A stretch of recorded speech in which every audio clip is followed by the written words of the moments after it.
Senador, o Augusto Aras e a sua equipe, eles já abriram 92 investigações preliminares contra o Bolsonaro.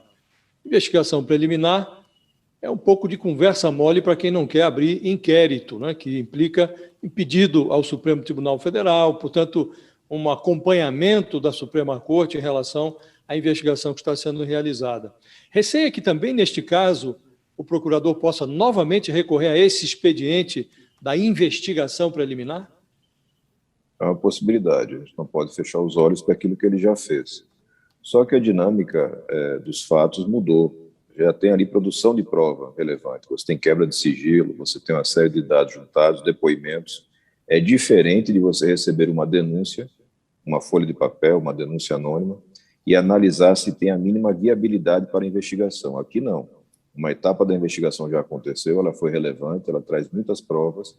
O natural é que se faça a denúncia ou que se peça um aprofundamento das investigações, mas através de inquéritos na Polícia Federal ou através do próprio Ministério Público.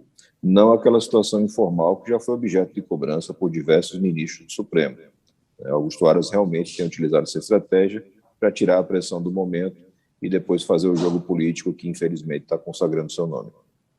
Agora, em relação à distribuição do relatório, senador, hoje vocês vão levar onde exatamente o relatório final da CPI? Hoje ele vai ser entregue lá na Câmara dos Deputados e onde mais?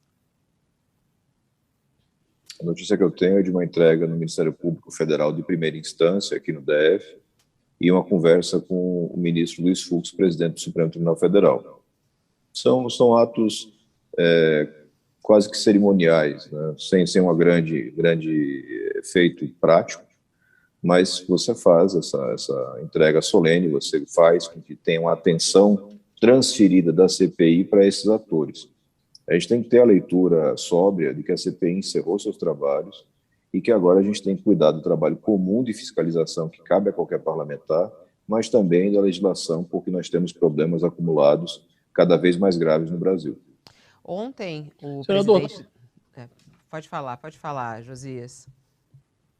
Não, rapidamente, só na reunião ontem com Augusto Aras, houve um instante em que parece que o presidente Omar Aziz fez uma observação um pouco mais incômoda, no sentido de que Ricardo Barros, líder do governo na Câmara, já declarou que em 30 dias o Aras vai arquivar este processo. E qual foi a reação do Augusto Aras a esse tipo de observação? De tudo o que foi dito na audiência, o senhor lá estava, houve algo que o procurador dissesse que inspirasse alguma confiança de que ele vai agir de forma diferente em relação a este relatório da CPI? Augusto Aras provavelmente é mais político do que Omar Aziz e Ricardo Barros. Ele usa as palavras de forma bastante habilidosa. Ele garantiu a todo instante que vai cumprir a sua obrigação. A leitura que ele faz da própria obrigação é que é o problema. A gente tem que entender exatamente o que ele acha que o Procurador-Geral da República deve fazer. O senhor falou que a preocupação é em relação à leitura que ele faz da sua própria obrigação, né? O que o senhor quer dizer? O que o senhor acha que qual é a leitura que ele faz, assim? Qual é a sua preocupação, exatamente? Que leitura é essa que ele tem? Nesses 3 anos, Fabiola, de Brasília, foi possível confirmar uma percepção que eu já tinha de longe.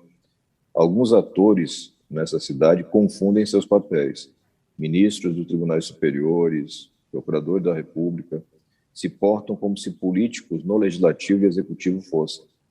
Buscam construir consensos, interferem em debates políticos, não é o papel deles, mas eles fazem isso cotidianamente.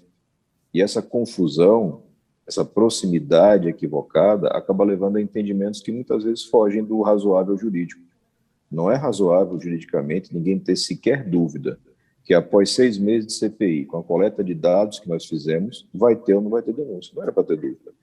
Era para ser um processo natural, porque fosse o Procurador-Geral da República, um técnico, exercendo apenas tecnicamente suas funções, era isso que aconteceria. Mas aqui a mistura é muito próxima, você tem uma vinculação entre denunciantes e denunciados, julgadores e processados, as pessoas acham natural se encontrar em ambientes sociais, tudo aquilo que é proibido para o juiz e para o promotor de primeira instância acontece aqui à luz do dia em Brasília, e isso prejudica muito o sistema.